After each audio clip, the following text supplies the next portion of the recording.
Muy buenos días, estimados participantes. Bienvenidos a Biloyer. Mi nombre es Izumi Guzmán, quien hoy estará a cargo de esta sesión de este curso de Derecho Animal. El día de hoy tenemos a la doctora Nuria Menéndez de Llano desde España. Es un honor para nosotros tenerla con nosotros en este día muy especial. El tema que la doctora va a tratar es reconocer derechos a los animales con argumentos jurídicos.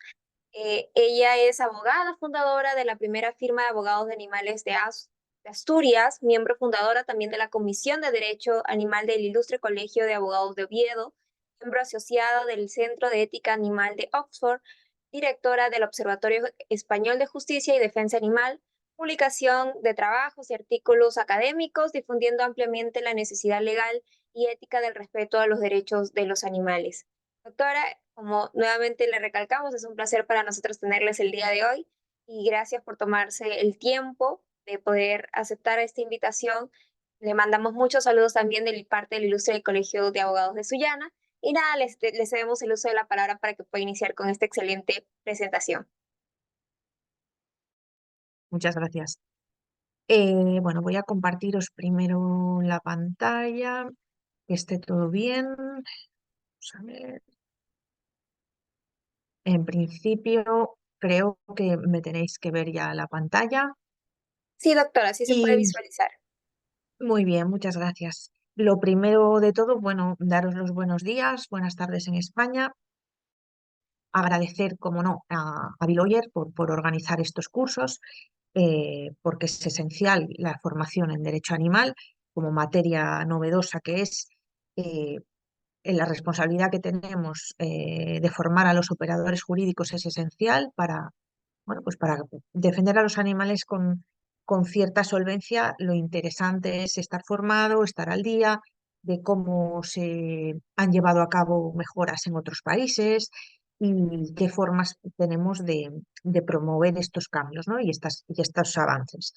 Entonces, bueno, yo en mi presentación, que durará unos 40, 45 minutos, porque no quiero demorarme, que sé que tenéis otra clase a continuación, voy a hablar de estos asuntos en este tiempo, y al finalizar dejaremos unos 15 minutos para que me podáis plantear dudas o cuestiones que os interesen.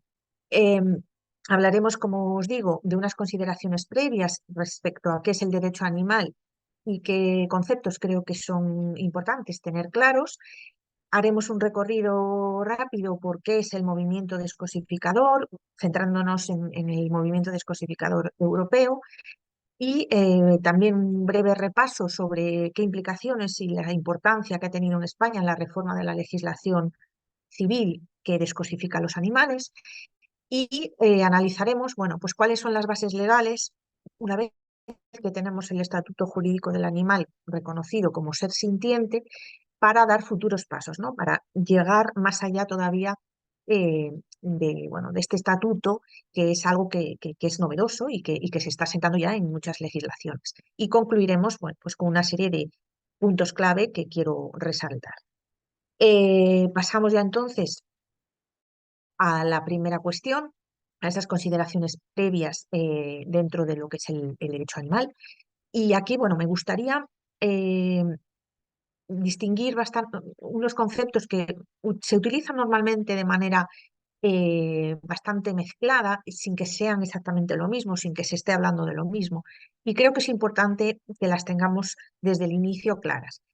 El término animal es un término que tiene muchos significados. Desde luego hay muchos tipos y muchas clasificaciones de animales. Para hacer esas clasificaciones tenemos que servirnos de ciencias auxiliares, como son la biología, principalmente, y nos encontramos en las legislaciones con distintos tipos de animales: salvajes, asilvestrados, domésticos, amansados, de compañía. Hay una gran variedad de clasificaciones de animales, y es importante ver, cuando estamos aplicando una norma, cuál es el animal al que se está haciendo referencia, porque pueden diferenciarse las normas a aplicar e incluso la amplitud o el objeto de protección en muchos casos. Por otro lado, el tema de derecho animal se suele confundir con el término derechos animales. El término derecho animal, sabéis que procede del derecho anglosajón, se llama animal law, y sin embargo los derechos, lo que comúnmente se llaman derechos animales o derechos de los animales, proviene de animal rights. Y la diferencia, que la vamos a ver a continuación, es clave. También es interesante saber qué queremos decir cuando hablamos de bienestar animal y de sintiencia animal. Bueno, ahí tenéis unas definiciones que creo que son bastante elocuentes para entender cuál es la diferencia. Cuando hablamos de derecho animal, estamos hablando de la disciplina jurídica. Estamos hablando del derecho vigente, de las normas que ya se han aprobado en los parlamentos o, bueno, o reglamentos, dependiendo de dónde procedan, del orden, del rango jurídico que tengan. Sin embargo, cuando hablamos de derechos animales, de animal rights, estamos hablando de esos derechos éticos, morales, esas reivindicaciones del movimiento de defensa de los animales que tendrán vigencia legal en la medida en que se conviertan en derecho positivo. Entonces, eso es importante tenerlo en consideración. Y luego también muchas veces se habla de leyes de bienestar animal eh, cuando se quiere hablar de derechos de los animales y es importante saber qué es el bienestar animal, ¿no? Las normas, que también existen de distinto rango, de bienestar animal son aquellas que establecen unas condiciones mínimas en las que se puede explotar o tener bajo dominación humana al resto de animales. Aquí es importante detenerse. Veréis, tanto España como Perú y otros 181 países forman parte de la que se llama Organización Mundial de la Sanidad Animal, ¿vale? Este organismo internacional que se fundó en 1924 tiene la función de velar por la sanidad mundial, por la sanidad animal a nivel mundial. Bueno, eh, este organismo internacional, en los códigos o las normas que emanan de él, son derecho internacional que está en vigor en los países que hayan suscrito eh, la pertenencia a este organismo. España, como digo, y Perú están dentro de esta organización. Por tanto, el artículo 712 del Código Sanitario para los animales terrestres es derecho positivo en nuestros países, ¿no? Respectivamente. ¿Y qué nos dice? Bueno, pues es muy interesante este artículo porque nos sirve para determinar unos estándares de lo que es bienestar animal referido a los animales que los humanos vamos a convivir o vamos a tener bajo nuestro dominio. Bueno, esas las llamadas 5 libertades de bienestar animal que vienen recogidas en ese artículo son muy interesantes a la hora de determinar esos estándares de bienestar animal. Y son estar libres, que los animales estén libres de sed y de hambre, libres de incomodidad, libres de dolor, lesiones y enfermedades, libres de expresar un comportamiento normal y natural para su especie y libres de miedo y angustia. Esto es interesante que lo sepamos porque es un buen barómetro para medir los estándares, ¿no? de bienestar animal. Por otro lado, cuando ya nos deslizamos hacia el término de la sintiencia, que es lo que más está ahora mismo intentando conseguirse en los distintos ordenamientos jurídicos, estamos haciendo referencia ya no tanto al bienestar, en el que es, digamos, cómo les mantenemos artificialmente, ¿no? Qué calidad de vida les ofrecemos en las distintas actividades humanas que tratan con los animales, sino estamos haciendo una reflexión desde la ciencia, desde el conocimiento científico, sobre las capacidades que tienen los animales. En concreto, con la sintiencia, que procede del latín sentire, quiere decir sentir. No solo nos estamos refiriendo a la capacidad de percibir por los sentidos, ¿no? Sino a percibir también emociones complejas. Emociones como el duelo, como la empatía, como la afectividad. Emociones que hasta hace tiempos no muy lejanos estaban solo vetadas o se creía que solo eran emociones complejas humanas. Y la ciencia ya nos dice que esto no es así, que los otros animales también las tienen. Y esto también nos lleva a otro concepto que está unido al de la sintiencia y es el de la consciencia. Porque, como digo, la ciencia los avances científicos en estos campos de otras ciencias auxiliares, las neurociencias, la biología, etcétera, nos llevan a dar luz, ser un faro que nos guíe en las próximas bueno, reflexiones filosóficas y también en las próximas reformas legales que tienen que ir adecuando estas circunstancias, este saber, a las normas actuales.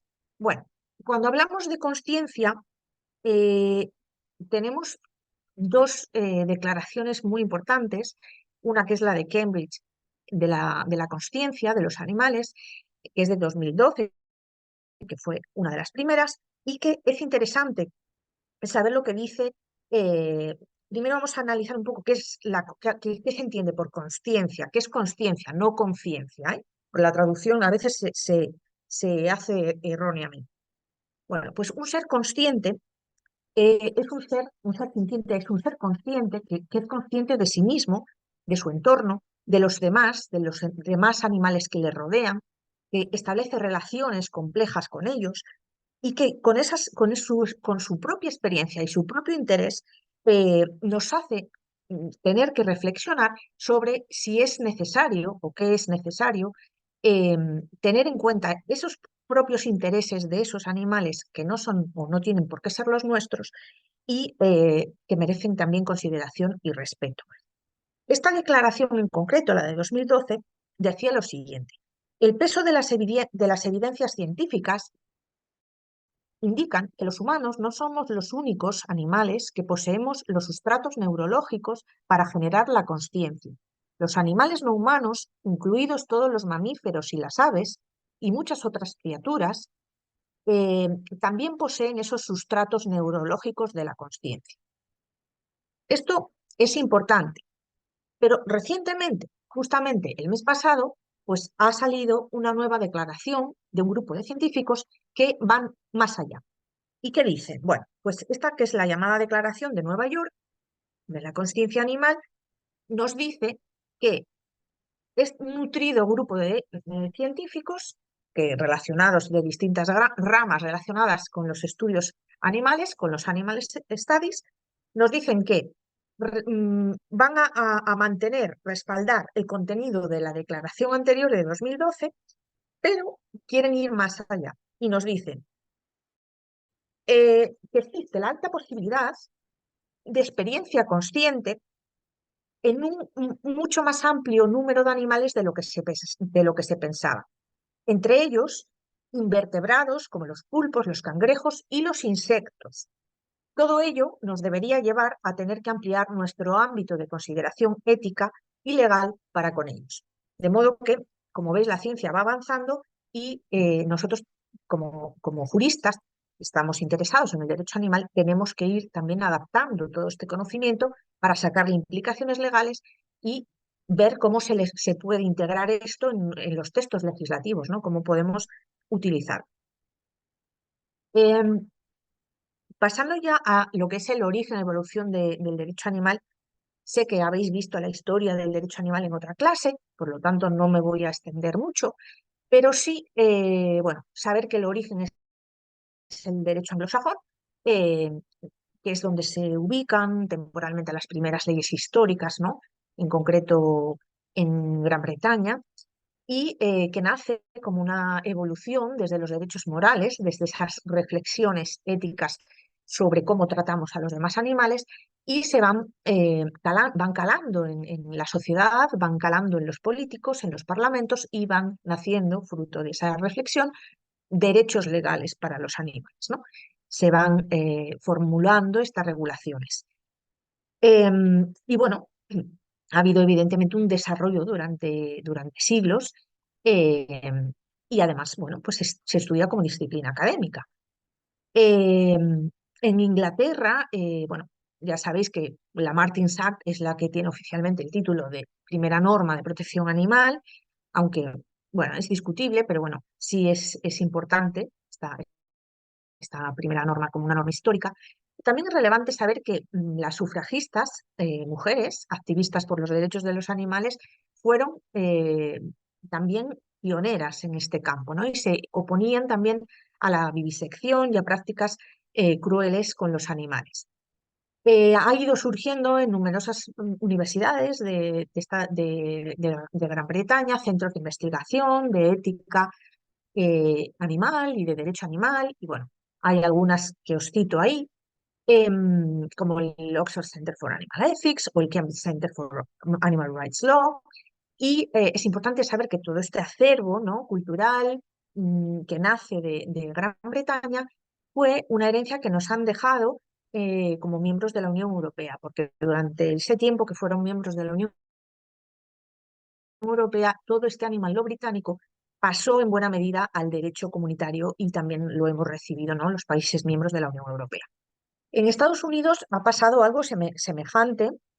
Aquí, bueno, pues la evolución y el nacimiento, digamos que es posterior, obviamente, pero son los propios abogados y profesores de derecho animales, pro derechos civiles, los que se interesan por esta cuestión. Se empieza a impartir como asignatura en universidades, se crean secciones de derecho animal en los colegios de abogados y se empiezan a hacer grandes asesoramientos a organizaciones importantes, ¿no?, de defensa de los animales. He puesto el ejemplo de Gran Bretaña y de Estados Unidos del ámbito anglosajón, pero os diré que también en otros países como en Canadá o en Australia hay una gran trayectoria académica del derecho animal, mucha, y en todo el mundo está creciendo, ¿no? Pero en otros países anglosajones está también siendo muy importante. Bueno, como veis, se imparten más de 160 facultades de Derecho y entre ellas muy prestigiosas como Harvard y etcétera, tienen sus propios programas de Animal Law. Y a la par también pues hay una gran producción doctrinal de publicaciones especializadas, en revistas especializadas, etcétera. Esto es importante, ¿no?, porque ahí vemos el desarrollo y que tenemos que luchar porque sean formaciones bueno, pues, de nivel y que se nos tenga en consideración, que no se piense que el derecho animal es una cuestión menor, ¿no? Vamos a centrarnos ahora en qué es el derecho animal, ¿no? Ahora ya sabemos un poquito de qué estamos hablando. La definición es sencilla. Es una rama del derecho que regula las relaciones que tenemos los humanos con el resto de animales. Pero no es solo el derecho positivo, el derecho animal. El derecho animal incluye todo el derecho o todas las normas de derecho de distinta naturaleza, constitucional, penal, civil, administrativa, que incorporen normas de derecho animal porque regulan este aspecto, ¿no?, de estas relaciones entre los humanos y los animales, pero también la jurisprudencia que emana de la aplicación de esas normas, la doctrina que surge del estudio de estas normas y también los principios y las normas que se pueden extraer de él. Por tanto, es más complejo de lo que a priori puede parecer. En España tenemos o hemos tenido unas normas recientes que han venido un poco a significar un cambio bastante importante, vamos, yo diría cualitativamente importante, un salto importante en nuestro derecho animal español.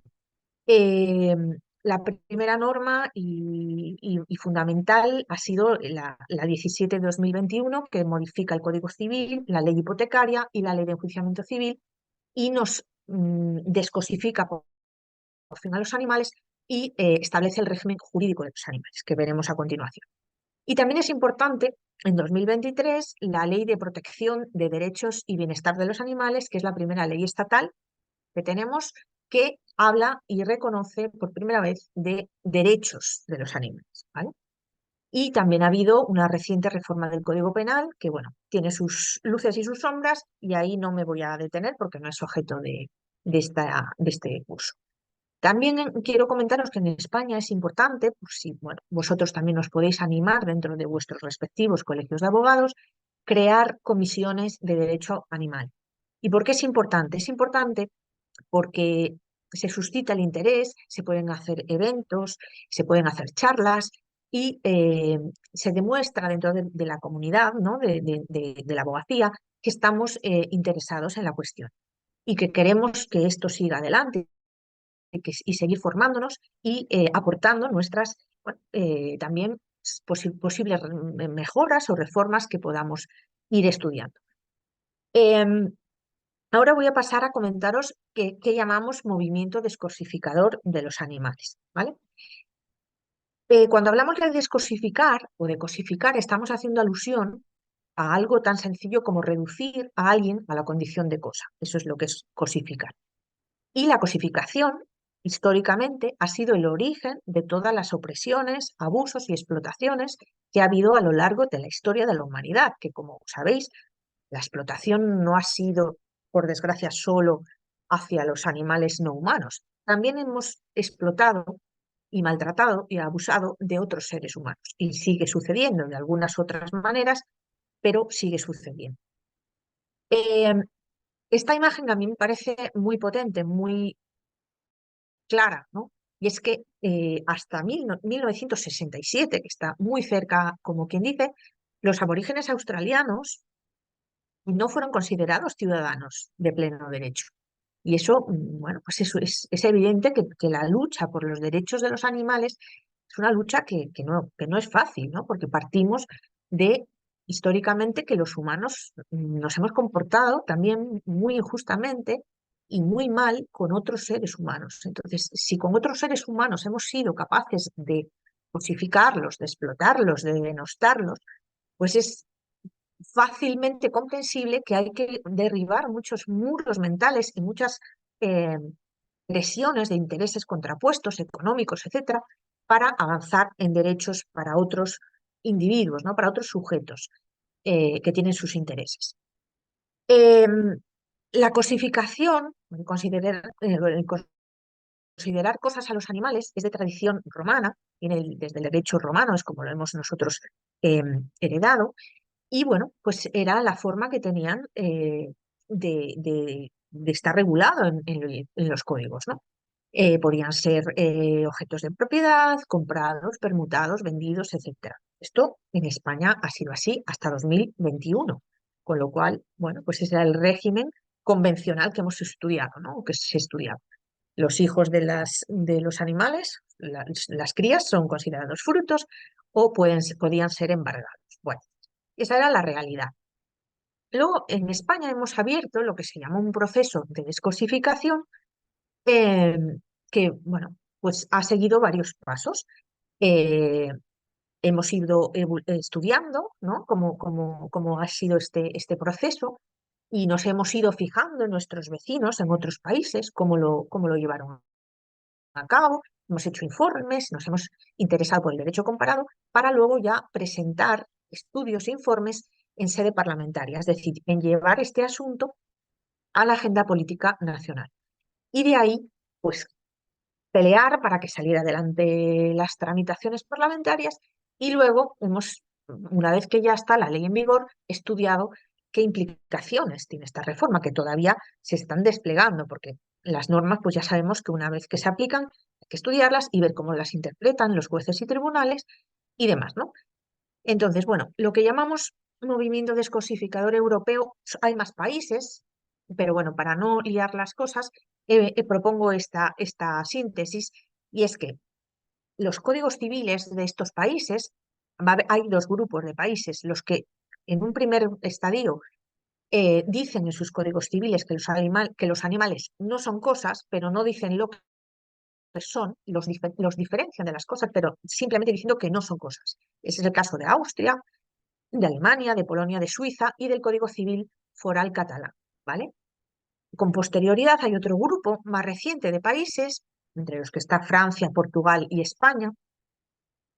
En España el proceso fue largo, se inició en 2017 y culminó por distintas razones en 2021 con la ley que os comentaré a continuación.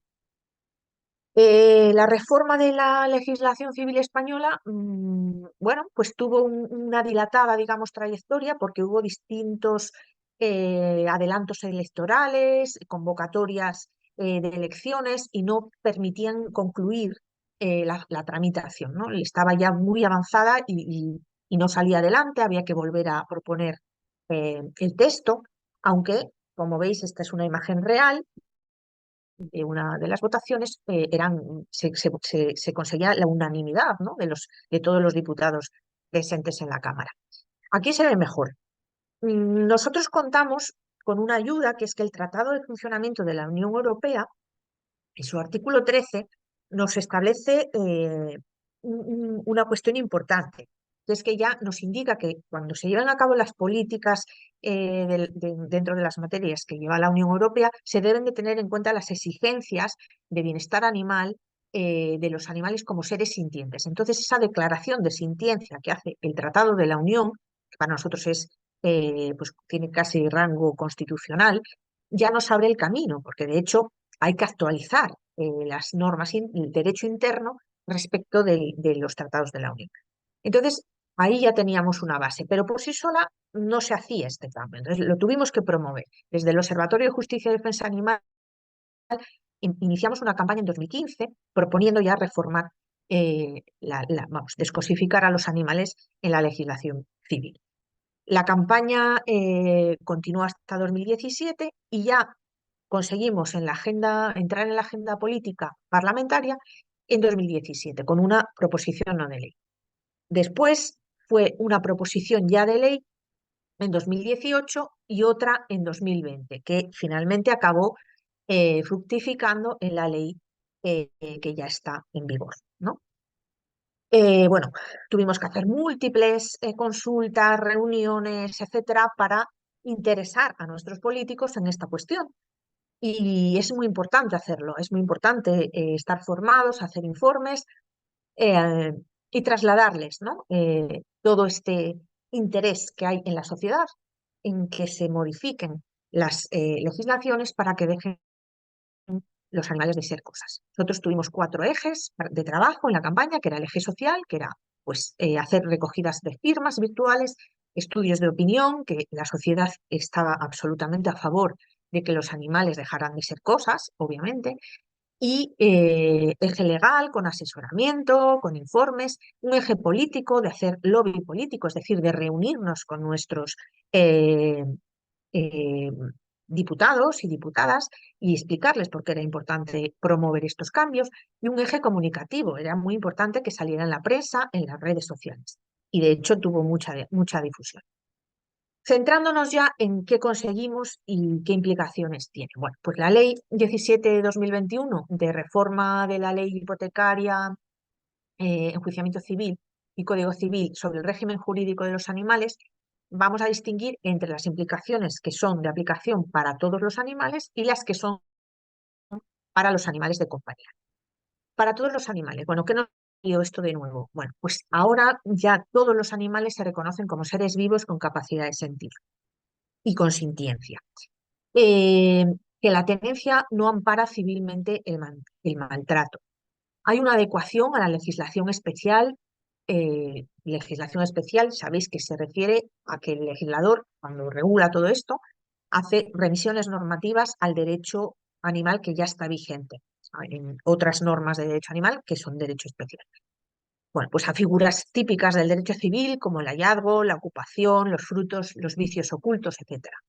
La obligación de tener en cuenta el bienestar y el interés del animal, por ejemplo, en el reparto de custodias de animales, cuando hay crisis familiares, pues es preceptivo ya que el juez tenga en consideración al hacerlo el interés del animal, cosa que antes pues ni se tenía en consideración. Hay, como decía, remisiones normativas de aplicación preferente a la legislación especial, hay prohibiciones de extender la hipoteca sobre animales vinculados a la finca y los vendedores de animales están obligados ahora a procurar cuidados veterinarios.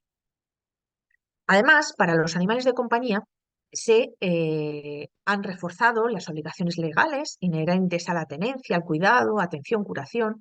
Muy importante, no se van a poder hipotecar ni embargar ya los animales de compañía. Y hay una previsión de reparto de tenencia en crisis familiares. Y también la previsión expresa de indemnización por daños morales. Esto es importante porque aunque ya estaba siendo reconocida si se peleaba en los tribunales, la ley no decía nada, el Código Civil no decía. Pasamos ya a el estatuto jurídico del animal no humano y aquí qué es lo que eh, esperamos y dónde estamos. Bueno, en la mayoría de los países todavía estamos en la consideración de los animales como cosa o como recurso. Eh, es importante que este movimiento descosificador se siga ampliando al resto de países. y que lleguemos al estado, por lo menos en el que estamos los países que ya lo hemos conseguido, en el estatuto jurídico del animal como ser sintiente, que como os indiqué anteriormente, ser sintiente quiere decir ser consciente también. Y eso quiere decir que está unido a todo lo que ya os he explicado de respecto al conocimiento científico, las capacidades de los animales, la consciencia animal. Es un reconocimiento que va más allá de una mera palabra, ¿no? De una mera definición. Nuestro objetivo son conseguir que los animales sean sujetos de derecho. Entonces, esto es un proceso que va a ser largo. Llegar a ser sujetos de derecho va a ser complicado y va a ser largo y seguramente tendremos muchos años de trabajo y resistencias, pero ese es el objetivo para que realmente se les tenga en consideración. En el fondo, lo que subyace en todo esto es lo que llamamos la cuestión animal, el debate, ¿no? Que es una cuestión que lleva siglos sobre si los animales son agentes morales, si tienen entidad moral suficiente para que bueno, les tengamos en cuenta sus intereses, sus vidas, que tienen valor, etcétera. Cuando conseguimos transmutar todo eso a las leyes, ya hablamos de que los animales son agentes legales, que tienen agencia legal, y postulamos para que sean también sujetos de derecho. Pero hay otros pasos futuros que también se pueden dar. Por ejemplo, pueden ser agentes políticos, pueden pasar a ser portadores de derechos políticos, buscando fórmulas, ya se están estudiando en todo el mundo, para que se les reconozca, pues, por ejemplo, que se preserven sus hábitats, ¿no? Pensando en animales salvajes. En fin, hay múltiples formas que están ahora estudiándose para que esto sea una realidad. Porque cuando hablamos de protección animal y cuando hablamos de derechos de los animales, hay que tener en cuenta lo siguiente.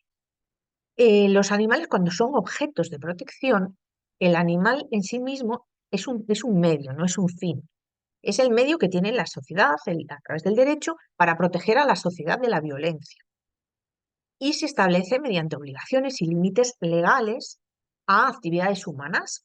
Se les prohíbe, pues, no maltratarlos, no matarles, etc. Sin embargo, cuando se les reconoce derechos básicos a los animales, derechos que tienen que ser derechos para los animales. Cuando hablamos de derechos no estamos hablando de derechos humanos que se les aplica a los animales, sino los derechos que ellos pueden ejercitar, ¿no? Como por ejemplo a la vida, a la integridad física, a la salud, a la libertad de movimiento, al respeto a sus hábitats. Esos son los reconocimientos de derechos básicos. Y es el animal el que es un fin en sí mismo. Su vida importa, tiene valor intrínseco, etcétera. Y aquí ya se establecen unas obligaciones y unos límites a derechos fundamentales de las personas. Eso es complicado. Eso ya implica, bueno, pues que estén reconocidos los derechos animales en la Constitución, que si hay un conflicto entre derechos se puedan ponderar, etcétera, ¿no? Estos ya son temas que se avanzará en ellos cuando vayamos consiguiendo constitucionalizar también los derechos de los animales, etcétera, pero que es un futuro que es real. Aunque cueste creerlo, se está trabajando en ello, ¿no? ¿Qué futuros pasos podemos bueno, pues, pensar si ponemos la vista eh, en la distancia? ¿Qué creemos que se puede, hacia dónde se puede conducir, ¿no? La subjetividad jurídica? Bueno, pues el primer paso, evidentemente, es la descosificación de los animales. Si los mantenemos anacrónicamente como cosas y como sujetos al régimen de la propiedad, nunca vamos a poder avanzar. Eso es importante, el reconocimiento legal de la sintiencia animal. Tener un estatuto jurídico propio desligado de la propiedad. Que las leyes de protección, que las seguirá y tienen que seguir existiendo, administrativas o penales de distinta naturaleza, amplíen su aplicación a todos los animales, no solo a los animales de compañía, a todos ellos, con las distintas formalidades o características que sean necesarias. Y que se introduzcan reformas constitucionales para proteger de manera directa a los animales, que se incluyan mandatos a los poderes públicos de proteger a los animales, de reconocerles derechos. Y luego también es interesante que se desarrollen con base constitucional los derechos básicos de los animales y los límites a esos derechos humanos en conflicto. A mí muchas veces me hacen preguntas o me dicen que, bueno, lo he oído y lo habréis oído vosotros también muchas veces, que los animales no pueden tener derechos porque no tienen obligaciones. Ese es un debate pues, que no se va a, a dilucidar con una frase, evidentemente. Pero yo sí digo siempre, para la reflexión, que en los estados de derecho, quien establece quién tiene derechos o no es el legislador. Y si el legislador nos dice que una ley se llama de derechos de los animales, es que los animales tienen derechos. Ya veremos qué clase de derechos y con qué límites y con qué amplitud. Pero es el legislador el que tiene que decir si tienen derechos o no, no nuestro interlocutor que se está mofando del derecho animal. Yo, por ejemplo, tengo aquí el BOE, pues dos normas que tenemos en España, ¿no? Una es de hace 22 años, que es una ley autonómica de mi comunidad autónoma, que es Asturias. España tiene 17 comunidades autónomas. Bueno, pues en una de ellas, desde hace 22 años, hay una ley que se llama de tenencia, protección y derechos de los animales. Si el legislador ha querido llamar a la norma de derechos de los animales, ¿quién nos viene a decir a nosotros que los animales no tienen derechos?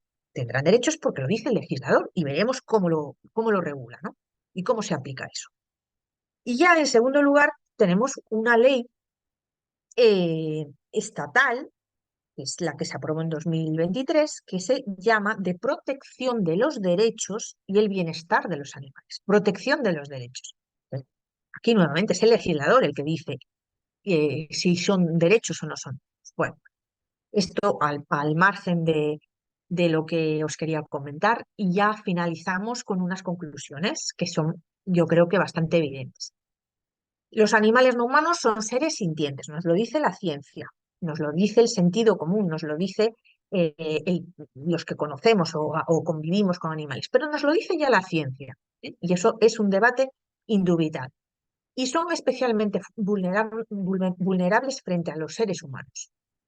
Los textos legales deben conocerles como tales y hacerse cumplir por los poderes públicos.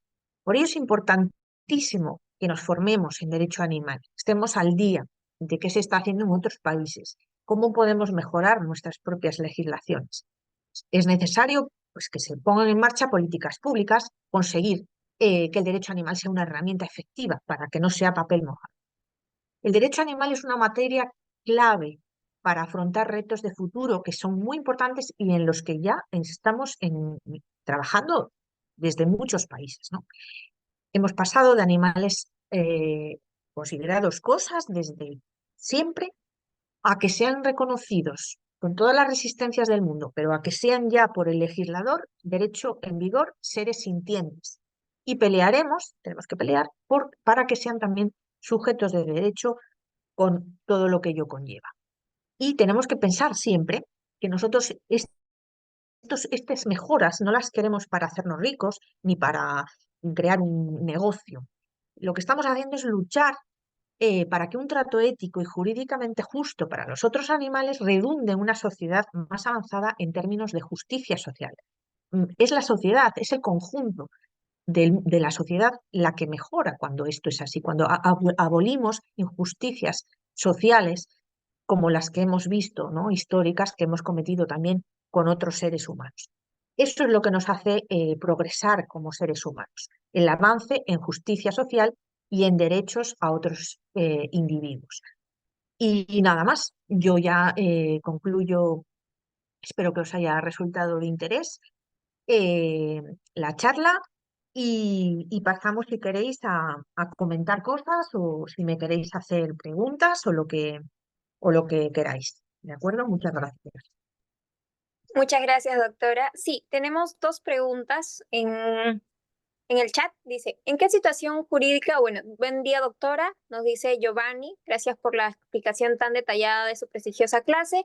Tengo una pregunta. ¿En qué situación jurídica quedó el caso de la perrita Sota? Era un can joven, crucé de labrador y mataron de un disparo por un agente de guardia urbana el 18 de diciembre de 2018 en una céntrica y transitada avenida de Barcelona.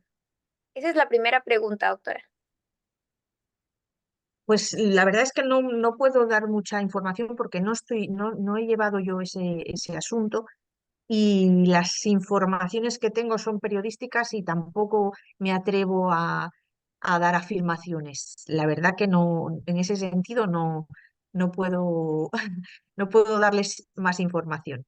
Pero sí sé que es un caso que ha sido muy comentado, muy polémico y no sé realmente en qué fase procesal o cómo ha finalizado el asunto. Lo lamento, pero no puedo actualizarlo. Sí, doctora, comprendemos. La siguiente pregunta es de Gabriela Molina. Dice, buenas tardes. Cuando hablamos a que todos los seres vivos se les reconoce como seres sintientes, ¿se refieren a todos los animales o solo a los domésticos? Gracias.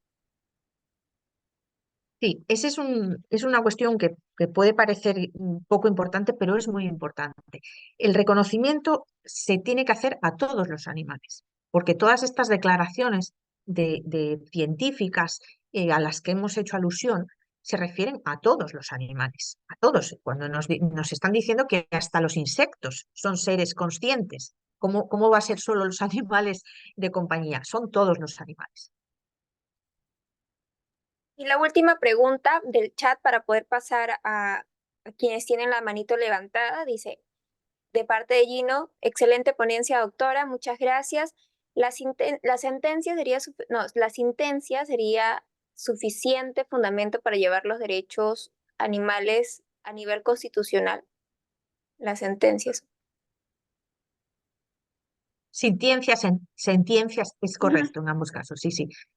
Eh, es una buena pregunta.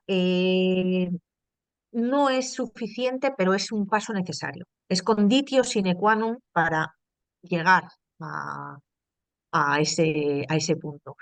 Desde luego, si no podemos partir de un estado, sí, un estado de la cuestión, de una jurisdicción que los considera cosas y pretender pasar de eso a la constitucionalización, ¿no? El paso intermedio, yo creo que tiene que darse sí o sí, es la descosificación y el reconocimiento legal de la sentencia. Muchas gracias, doctora. Ahora a continuación le vamos a dar el uso de la palabra a Julio Echeverry. Ya tienes el micrófono encendido, a ver si podrías realizarnos tu pregunta. Muchas gracias. Doctora, buenas tardes, buenos días por acá, por Ecuador. Les saludo del otro lado del mundo, en donde pues los animales tienen derechos, pero el problema es que ha sido en la práctica parece que no. ¿En qué disyuntiva nos hemos encontrado en el Ecuador cuando efectivamente se les ha reconocido los derechos a los animales? Actualmente hay proyectos legislativos eh, que hacen uso del bienestarismo y de las libertades que en el Ecuador ya venían haciéndose presentes en varias normativa infraconstitucional y que ahora lo que se pretende es a nivel legal decir que el respeto a estas libertades bastaría para reconocerles derechos. Entonces, por eso es que yo iniciaba comentando que acá los animales tienen derechos y no los tienen a la vez. Entonces, finalmente, dicho esto, mi pregunta para usted sería la siguiente. ¿Considera usted que hablar de derechos de los animales realmente implica dejar de lado lo que parecería ser un antiguo concepto de bienestarismo que únicamente les reconoce pues ciertas cuestiones, y yo creo que desde un punto de vista antropocentrista? Entonces, ¿bienestar y derechos es lo mismo o los derechos, porque se sienten así, son una evolución de esta concepción inicial? Muchísimas gracias, doctor. Muchas gracias, Julio. Es un tema muy interesante y complejo el que planteas. Evidentemente, hay una tendencia interesada, además, en querer decir bienestar animal para tapar la cuestión de los derechos. El bienestar animal, mm, simplemente es una cuestión de sanidad animal. O sea, en realidad no estamos hablando de derechos para nada, estamos hablando de unas condiciones de explotación, unas condiciones mínimas que el legislador estipula para que no se vulneren las normas ni se hiera la sensibilidad de alguna manera, ¿no? Social, estableciendo pues cómo vamos a estabular a los animales que tenemos explotados como productos. Entonces, el debate tiene que trascender eso. Ya sabemos que existen las normas bienestaristas porque existe la explotación. Entonces, ha sido un avance en su momento que mientras exista la explotación, existan estas normas bienestaristas que mitiguen de alguna manera bueno, pues el sufrimiento de los millones, billones de animales que explotamos diariamente en el mundo. Pero ese no es el debate. El debate no nos lo pueden derivar hacia el bienestar animal. Los derechos animales es otra cuestión. Los derechos animales es un debate ético, filosófico y jurídico en el momento en que conseguimos entrar en las legislaciones, en los parlamentos, y que se debata y que el legislador diga que es una ley de derechos de los animales. La nuestra dice de derechos y bienestar, también dice bienestar, pero reconoce que tienen derechos. Y a partir de ahí hay que desarrollarlos. ¿Cómo? Reconociéndoles que tienen derecho a la vida, que tienen cosas básicas, pero es que así nacieron los derechos humanos, con decálogos. Claro, con decálogos de derechos. Así nacieron los derechos humanos, el reconocimiento de los derechos de minorías, de menores, etcétera. Tenemos que hacer reconocimiento de derechos, decálogo de derechos en las propias legislaciones y luego otra lucha será cómo se aplique y con qué limitaciones y conseguir constitucionalizarlos y entrar ya, bueno, pues en unas categorías que hasta ahora solo están reservadas para los humanos. Pero es muy importante lo que comentas, Julio. Muchas gracias. Muchas gracias, doctora, por su respuesta. Ya pasamos a la última pregunta, que sería a cargo de Cernangulo Lili. Ya tienes el uso de la palabra para que puedas realizar tu pregunta y con ello estaríamos finalizando. Buenas tardes, doctora. Desde Perú le hago la siguiente consulta, doctora. En nuestra legislación está la palabra seres sensibles. Le pregunto, ¿cuál es la diferencia entre ser sensible y ser sintiente? La lucha que en el Código Civil la palabra y se incluya que los animales no son cosas sino seres sintientes. Pero mientras tanto estamos considerando como seres sensibles en la ley 3047. Vuelvo a decir, ¿cuál es la diferencia para usted entre sensible y sintiente? Sí, muchas gracias por la pregunta. Este es un debate que también hemos tenido en nuestro país. Eh, y nosotros también lo teníamos respecto a, bueno, nosotros hemos cogido un giro, la frase seres vivos dotados de sensibilidad, que es la que utiliza el 331 de nuestro Código Civil para descosificarlos. Ciertamente la sensibilidad eh, es otra, hace referencia a percibir, básicamente, ¿no? A percibir por los sentidos. La sintiencia es más compleja. La sintiencia hace alusión a percibir emociones complejas, como os comentaba. Es un grado, digamos, más superior, ¿no? Digamos, de consciencia. La sintiencia está unida a la consciencia. La sensibilidad está más referida a la percepción, ¿no? de frío, calor sensibles son las plantas también. Son millones de seres vivos que, bueno, pues por no pertenecer al mundo animal desconocemos, no tienen pues corteza prefrontal o sistemas nerviosos desarrollados, etcétera. Entonces, la sensibilidad, por un lado, yo creo que es un paso para descosificar, pero es insuficiente. La sintiencia es, para mí, la palabra, el término clave, porque tenemos que asociarla a consciencia. Y ahí ya estamos entrando en el terreno de la neurociencia, que nos dice cuántas y qué las mentes complejas de qué son capaces, ¿no? De ser conscientes de sí mismo, de experimentar emociones complejas, de percibir el entorno, percibir su propia vida, su propia finitud. Todas esas capacidades mentales son más complejas que la mera sensibilidad o la capacidad de sentir. Por eso yo diría que para reformar nuevos textos se abogue por la sintiencia o incluso por la consciencia, como términos más avanzados y que engloban realidades más complejas. Muchas gracias. Muchísimas gracias, doctora, y con eso estaríamos culminando la ronda de preguntas. Nuevamente agradecerle por aceptar nuestra invitación a nombre del Ilustre Colegio de Abogados de Sullana, perdón, y de todo nuestro equipo de B-Lawyer, en nombre también de Henry, de Fabián. Y queremos extenderle también las gracias de todos los participantes. Como le comenté, tal vez no todos han podido ingresar por temas laborales o por temas de estudio. Sin embargo, esta sesión va a ser visualizada por ellos en unas horas próximas. Y gracias por tomarse el tiempo de estar con nosotros el día de hoy. Esperamos tenerla en futuros eventos académicos. Muchas gracias, doctora. Muchas gracias, un honor y espero haberos sido de utilidad. Muchas gracias. Hasta luego. Muchas gracias, doctora. Por supuesto que la ponencia ha sido excelente y enriquecedora para todos nosotros. Bueno, estimados participantes, con ellos hemos culminado la primera sesión de este día en el curso de Derecho Animal. En unos breves minutos estamos iniciando con la segunda sesión. Les pedimos que estén conectados.